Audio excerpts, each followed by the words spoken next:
binibigay. Senyor Francisco! Senyor Francisco! ¿Por qué binibinigay? Hay una carta de la Rey de España. May liham galing sa hari ng Espanya? Sí, señor. Se dice que es una buena noticia. Sandali. Paano natutong mag-Espanyol ng isang Indyong katulad mo?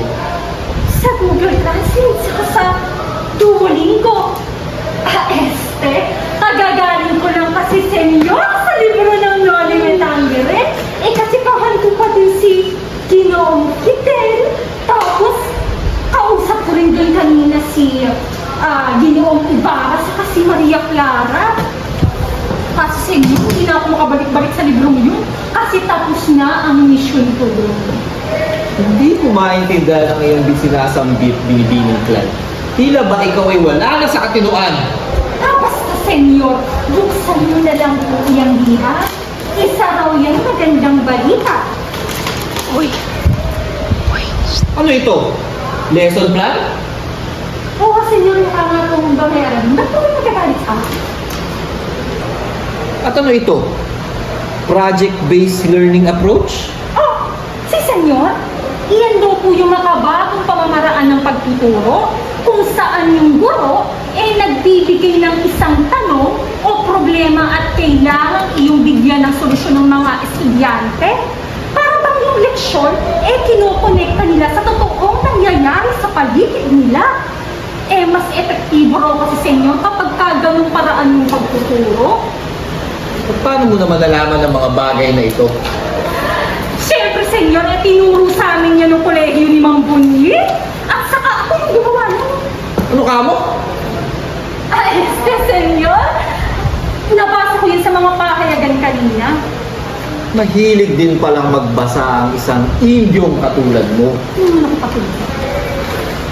O sige, maaari mo bang ipaliwanag sa akin to? Walang problema, senyor. Ako ba ang hinamon mo?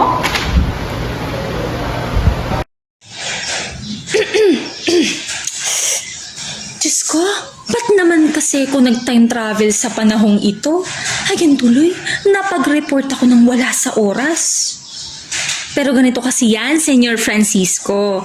Ang banghay-aralin na ito ay para sa mga grade 9 students na may asignaturang Social Studies. At ang topic ay Concept of Development o konsepto ng pag-unlad. Naku, napakahalaga ng topic na yan, senyor. Kasi kung alam mo lang, maraming bansa in the future na hirap paunlarin yung bansa nila. Mababasa dito, senyor, yung learning objectives. Yung mga bata mismo, kailangan nilang maunawaan ang konsepto ng pag-unlad. Sa pagtatapos ng leksyon, kailangan nilang ma-achieve itong mga learning outcomes kung tawagin. Una, kailangan nilang maipaliwanag ng malinaw yung kaibahan ng pagsulong sa pag-unlad. Sunod, kailangan nilang mahanapan ng sagot yung mga problema na hindi mahanap-hanapan ng solusyon ng mga namumuno sa ating gobyerno. Panghuli, senyor, kailangan nilang maipakita yung isang pangkatang proyekto na pinagplanuhan at ginawa nila bago pa man ituro ng guro yung topic patungkol sa konsepto ng pag-unlad. Sunod, senyor, yung prior knowledge. Madali na iyan Tatanungin lang ng teacher kung ano yung last topic. Sa teaching aid, sa tingin ko, senyor, kailangan ng wakasan ng pagiging makaluma ng mga guro sa panahong ito. At yun din kasi yung pinunta ko dito I have to change the learning approach of the students as well as yung approach ng teacher pagdating sa pagtuturo. Never mind. Basta iyan yung listahan, senyor. Papasahin ko pa ba? Hindi na, ang haba Advanced preparation na tayo. Sa advanced preparation naman ni teacher, since ito ay may approach na project-based learning, syempre magbibigay siya ng gawain, ng problema na kailangang matuklasan o bigyang solusyon ng mga estudyante para sila ditong mga investigador na Para lubos na maintindihan yung buong kaso o krimen, kailangan nilang mangalap ng mga impormasyon o bumuo ng hypothesis. Siyempre may PowerPoint, may rubric at open-ended questions. Iyan, senyor, yung mga tanong na mas makapagpapalalim ng mga pinag-aralan nila.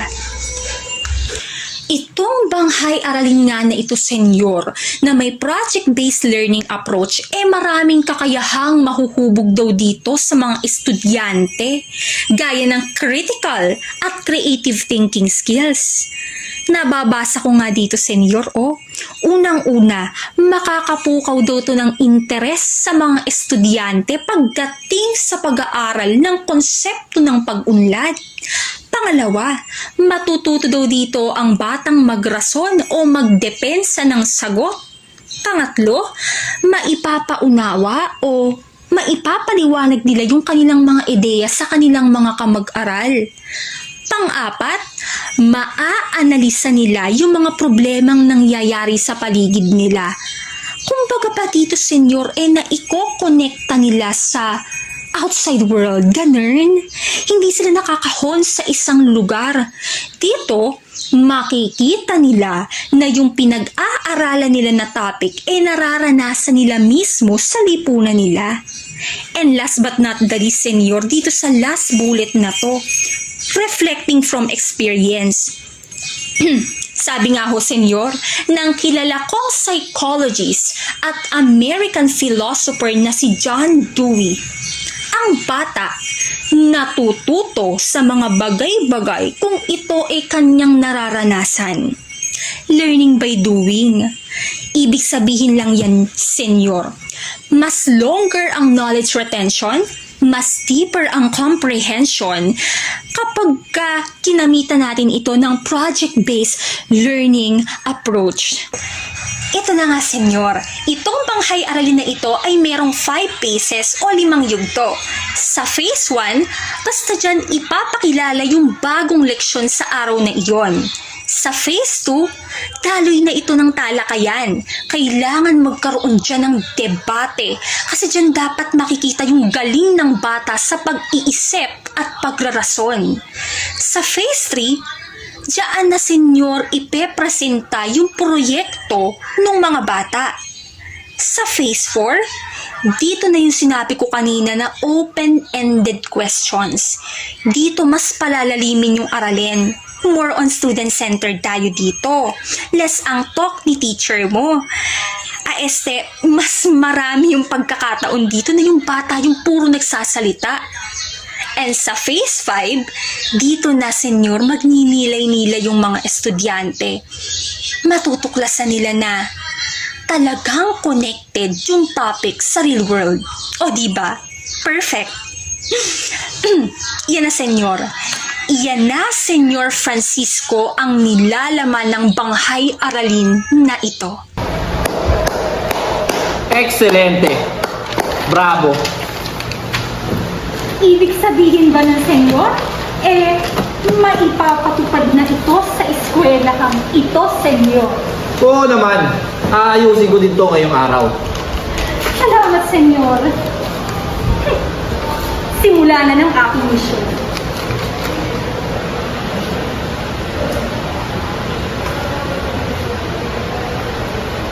Ano ba? Ano ba ginagawa mo? Ano ginawa mo?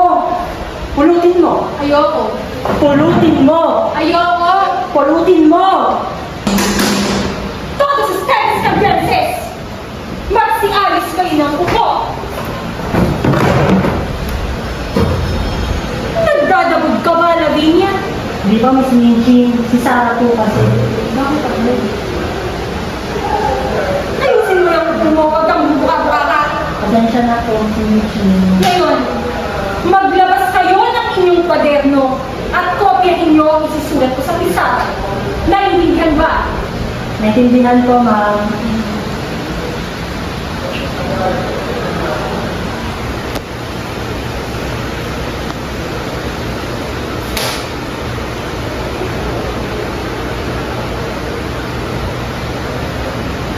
Sarah, bakit hindi mo kinokopya ang mga sinusulat ko? Maraming salamat po, Miss Pinji, pero hindi magsabi kung ano ang iyong kailangan at hindi mo kailangan. Pero hindi niyo po ako naiintindihan, Miss Chichi. Huwag kang atribida at hindi pa ako tapos. Huwag mong ipilit sa akin ang gusto mo, Sarah ko. At huwag mong ipagmalaki sa akin kung ano ka at sino ka. Wala akong pakialam kung anak ka na si Poncio Pilato. Sa eskwela dito, ako ang masusunod dahil ako ang batas dito. Naiintindihan mo ba? Buenos dias, Senyorita Minchin. Oh, buenos dias, Senyor Francisco. Ang aga-agay tila'y meron kang problema dito. Paano ko, senyor? Matigas ang ulo ng bago nating estudyante. Sino? Ito? Is there a problem, Senyorita? Yes, Senyor. Your way of teaching is too traditional. It's boring to just take a lecture. You can speak in English? Yes, Senyor. It's an honor to have you here, Senyorita. Gano'n naman pala, Miss Minchin. Ang bata ay masyadong matalino, lalo na sa wikang Ingles. Kailangan niya ng bagong paraan ng pagkatuto. Sakto, mayroong dalang bihang galing Espanya na tiyak na makakatulong sa'yo. Liha, galing Espanya.